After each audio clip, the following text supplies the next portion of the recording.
நான் யார்? Who I am? என் பிள்ளைங்களுக்கு அப்பன். நான் யாரு? மட்டமான மருமகன். Who am I?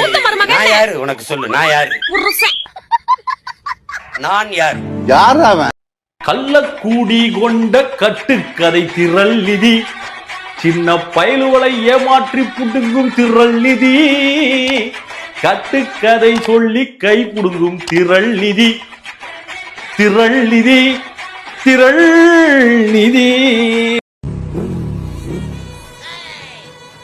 ரம் இருக்குது, ஜின்னு இருக்குது, ஓயின் இருக்குது, திராட்சையில காய்ச்சறான். பழக்கமா எடுக்கிறது. ஒவ்வொரு தேசிய இனங்களுக்கும் உலகெங்கும் அது இருக்கிறது. உலகத்துல எந்த கல்லூரி வாசல்ல அது கல்லுக்கடை வச்சு பாத்திருக்கியா? கல்லுக்கடை எங்க பெரியப்பா வச்சுக்கிட்டு உட்கார்ந்துருப்பாரு. போகும்போது குடிச்சிட்டு போவோம், வரும்போது குடிச்சிட்டு போவோம். வேலையே எங்களுக்கு படிக்கும்போது கல்லூரிக்கு போறது இல்ல, பொரோட்டா திங்கிறது, கல்லு குடிக்கிறது, படம் பாக்குறது. யாருன்னு எனக்கு தெரியும். போதைய போட்டினாவே உலக அரசியல் இருந்து எல்லா அரசியலும் பேசுறவன் நீ கேட்க முடியல. போதை இல்லாம கேட்க முடியல. டென்ஷன் டக்குன்னு